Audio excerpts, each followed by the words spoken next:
కృపగల దేవుడు మన ప్రభు అయిన యేసయ్య పరిశుద్ధ నామములో కూడి వచ్చిన మీ అందరికీ నా హృదయపూర్వకమైన వందనాలు తెలియజేస్తున్నాను. కొద్దిసేపు దేవుని మాటలు విందాం. పరిశుద్ధ గ్రంథము నుండి రోమాపత్రిక 16వ అధ్యాయము 1-2 వచనాలు చదువుకుందాం. రోమాపత్రిక 16వ అధ్యాయము 1-2 వచనాలు.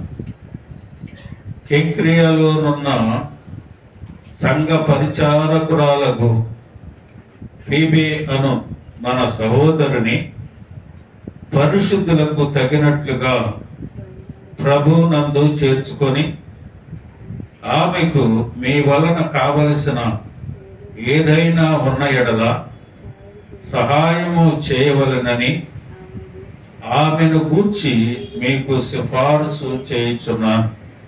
ఆమె అనేకులకును నాకును సహాయకురాలై ఉండెను. ప్రార్థన చేద్దాం. కృపగల దేవాన్ని వందనాలు నాయన. ఈ రాత్రికాల సమయం కొద్దిసేపు నీ మాటలు వినాలని ఆశతో ఉన్నాం ప్రభువా. ఈ చదవబడిన లేఖన భాగం నీ బిడ్డలకు వివరించే జ్ఞానం నాకు లేదు. నీ సిలువ చాటు నన్ను మరుగుపరుచుకొని నీ మాటలు మాకు ముగించి మహిమ పొందమని మా ప్రభు అయిన యేసయ్య పరిశుద్ధ నామములో అడుగుతున్నాను తండ్రి. ఆమేన్.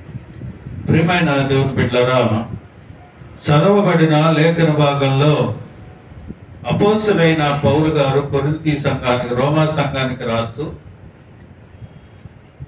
కెంక్రేలో ఉన్న సంఘానికి,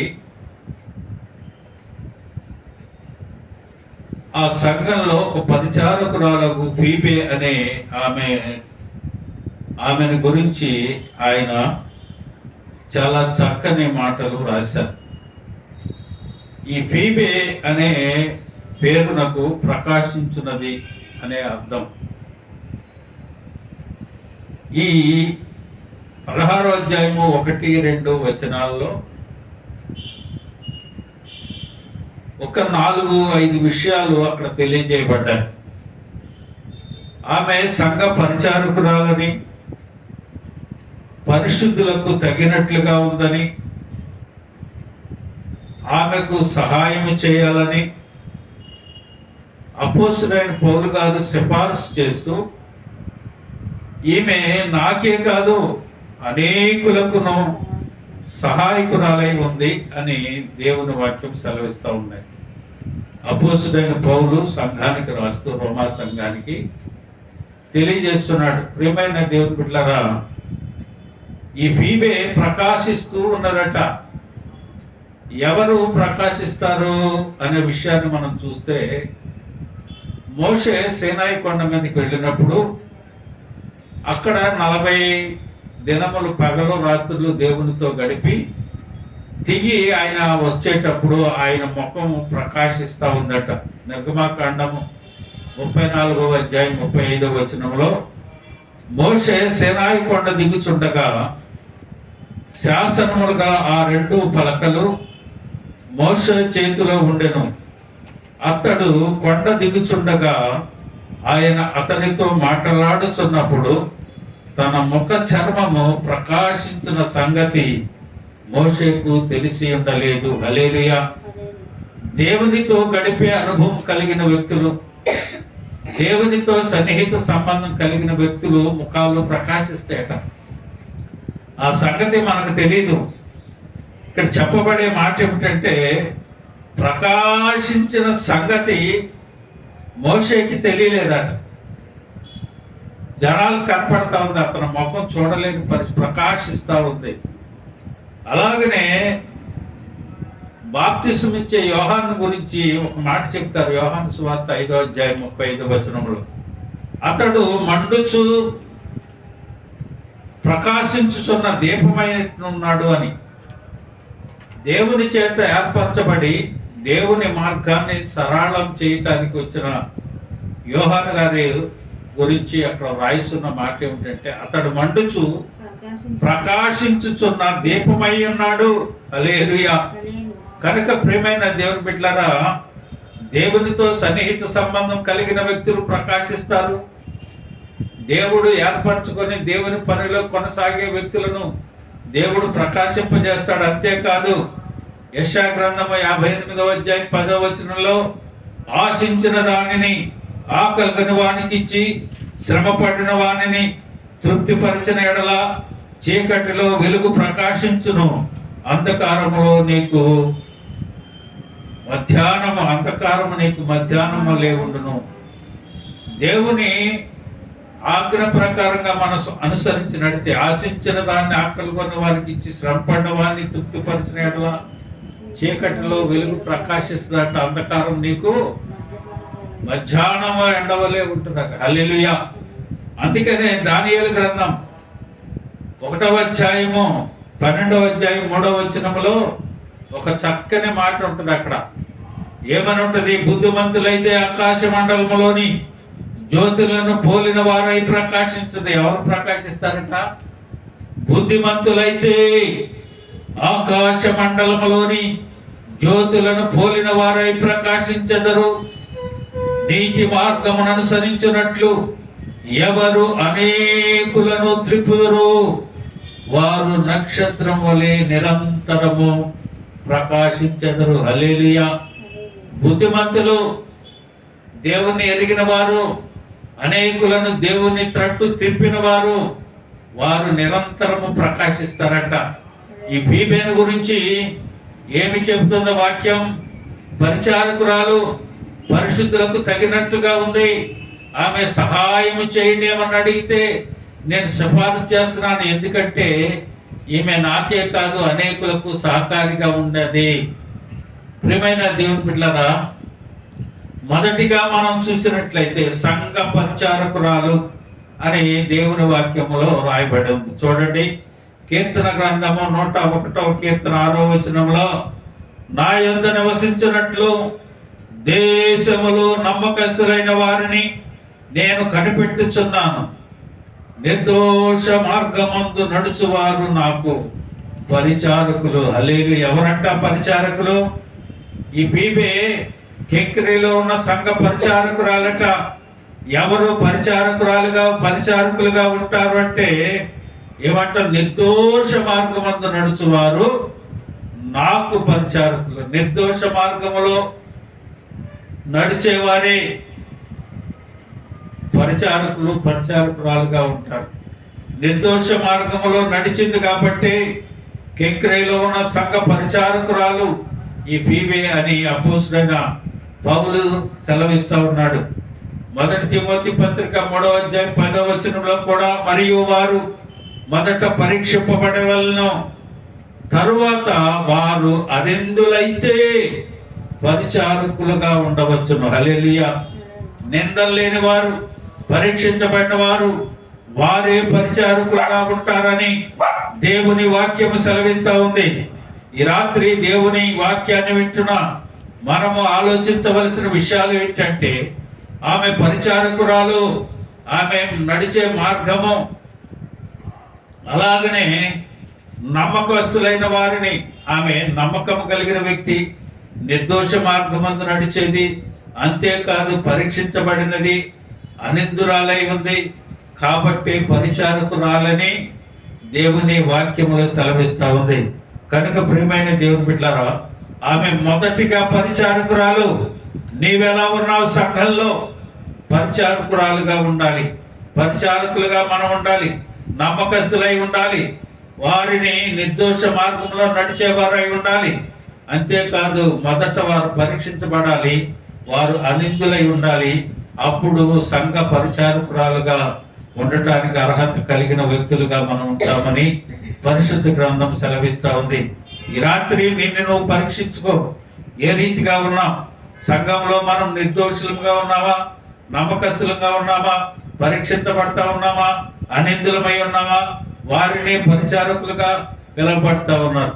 అలాగన ఉంది కాబట్టి ఫీబేని, ఈమె సంఘ పరిచారకురాలు అని అపోస్తలుడైన పౌలు సెలవిస్తా ఉన్నాడు.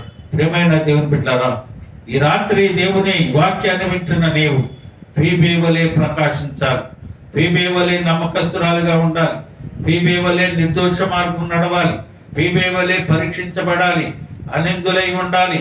సంఘ పరిచారకురాలుగా నీవు కూడా ఉంటేనే దేవుడు ఆ రీతిగా చెప్తా ఉన్నాడు. చూడండి, రెండవదిగా మనం చూస్తే ఆమె పరిశుద్ధులకు తగినట్లుగా ఉందట. పరీక్షించబడింది కాబట్టి పరిశుద్ధులకు తగినట్లుగా ఉన్నది అని దైవజనుడు సెలవిస్తా ఉన్నాడు. ఎఫ్ఎస్సీ పత్రిక 5వ అధ్యాయం 3వ వచనం, మీలో జారత్వమే గాని ఏ విధమైన అపవిత్రతే గాని లోభత్వమే గాని వీటి పేరైనను ఎత్తకూడదు, ఇది పరిశుద్ధులకు తగినది కాదు. హల్లెలూయా. ప్రియమైన దేవుని బిడ్డలారా, చాలా వాక్యం మనకు తెలియదు, మన ఇష్టానుసారంగా మనం మాట్లాడేసుకుంటుంటాం. అది అసలు పరిశుద్ధులకు తగినది కాదు. అపవిత్రమైనది ఏది కానీ లోపత్వమే కానీ వాటి పేరు కూడా ఎత్తకూడదని దేవుని వాక్యం అంటూ ఉంటే నిత్యము మనం ఇతరుల గురించి అనుకుంటుంటాం. అసలు ఆ పేరు ఎత్తొద్దని దేవుని వాక్యం అంటా ఉంది. ఏమంటుంది?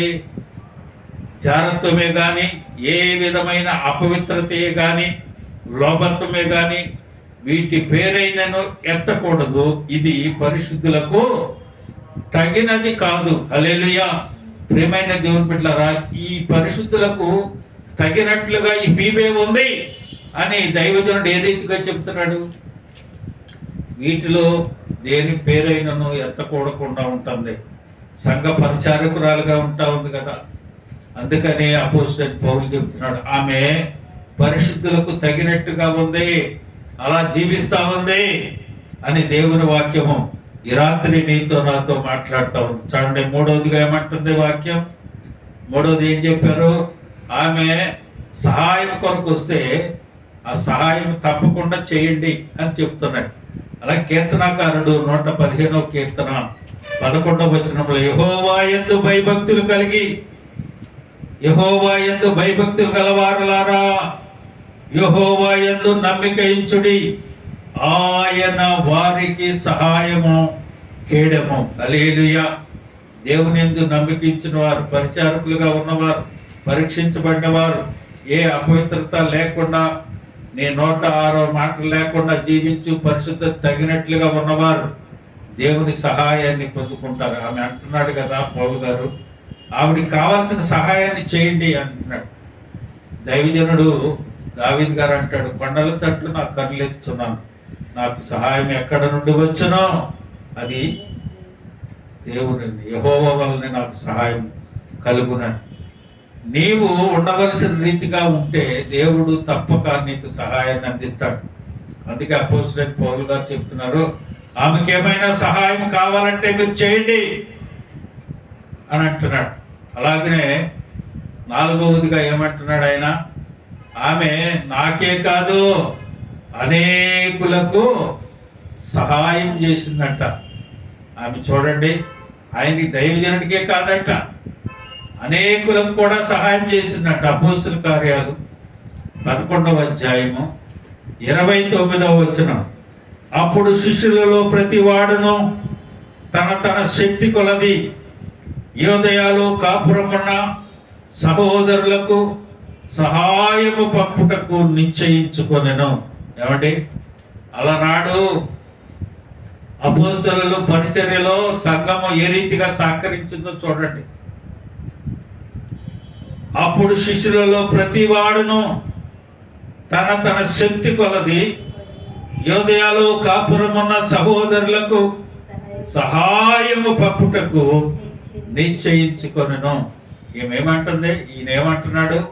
ఫీబేని గురించి నాకే కాదు అనేకులకు ఈమె సహకారిగా ఉంది, సంఘాన్ని ఆ రీతిగా కాచుకుంది, సంఘానికి ఆ రీతిగా నమ్మకస్తురాల్లాగా ఉంది. మేము పరీక్షించాం ఆమె నమ్మకత్వాన్ని, ఆమెలో ఉన్న భక్తిని.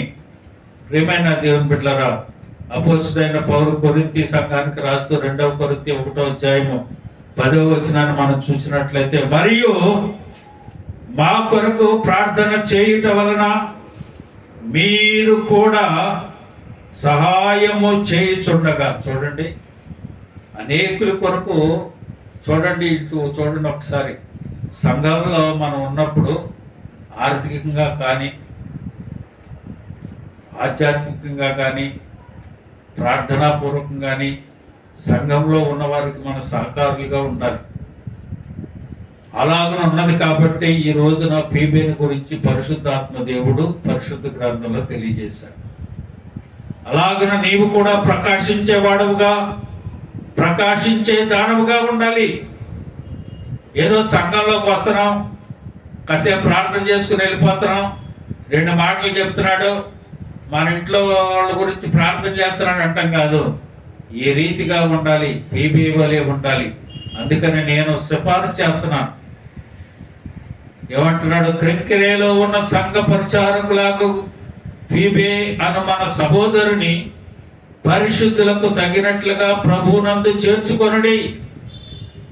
ఆమెకు మీ వలన కావలసినది ఏదైనా ఉన్నాడలా సహాయము చేయవలనని ఆమెను గూర్చి మీకు సిఫార్సు చేయించున్నాను. ఆమె అనేకులకును నాకును సహాయకురాలై ఉండెను. హల్లెలూయా. సంఘం అలా రీతిగా ఉండాలి, సంఘ విశ్వాసులు ఆ రీతిగా ఉండాలి. సంఘంలో ప్రకాశించే వాళ్ళు ఎక్కువగా ఉంటే దేవుని ప్రసన్నతను ఎక్కువ పొందుకుంటాం. నేను వాక్యం తెలియదండి, నేను నిన్న చెప్పానుగా వారి ప్రార్థన పాపమగునని. మనకు చేసే ప్రార్థన పాపం అవుతుందో పరిశుద్ధం అవుతుందో ప్రభు ఆలకిస్తాడు, చెవులు పెట్టడం కూడా తెలియకుండా మన ఇష్టానుసారంగా ప్రార్థన చేస్తూ ఉంటాం. కానీ ఎఫెసీలో ఆయన ఎంత చక్కని మాట చెప్పాడు చూడండి. అపవిత్రతే కానీ లోపత్వమే కానీ వీటి పేరైనను ఎత్తకూడదంటే నిరంతరం మన నోట్లు అయ్యే ఉంటాయి. అసలు ఆ పేరు ఎత్తొద్దురా బాబు, వాడు ఎటుపోతే నీకెందుకు, వాళ్ళ సంగతి మనకెందుకు. లోకమంతా వాడి చేతికి అప్పగించబడింది, వాడి చేత నడిపించబడతా ఉంటుంది. నీ చేతనైతే ప్రార్థన చేయి, ప్రభువాన్ని రక్షించు, నీ మార్గంలో తిప్పుకొని ప్రార్థించవలసిన వారంగా ఉన్నాం. సంఘంలో మారిన వారి కొరకు మనం ఏం చేయాలి? ప్రార్థన చేస్తుంటారు. ఆమె నాకే కాదు అనేకులకు కూడా అన్ని విధాల సహాయం చేసింది. ఆమెకి ఏం కావాలో మీరు చూసుకొని సహాయం చేయండి ఆమెకు అంటాడు. ప్రియమైన దేవుని బిడ్డలారా, సంఘంలో నువ్వు ఆ రీతిగా ఫీబే వలె ప్రకాశిస్తే ప్రభు నిన్ను కూడా వాడుకుంటాడు. ఆ ప్రకాశమానమైన పరిస్థితి నీకు కూడా కలుగజేస్తాడు. ఆ రీతిగా నీవు కూడా ప్రకాశించాలని, మనం కూడా ప్రకాశించాలని, సంఘంలో ఆ రీతిగా మనం ఉండాలని ప్రభు ఈ రాత్రి మనతో మాట్లాడుతున్నాడు. అట్టి కృప ప్రభు మనకు అనుగ్రహించను గాక. అందరూ తల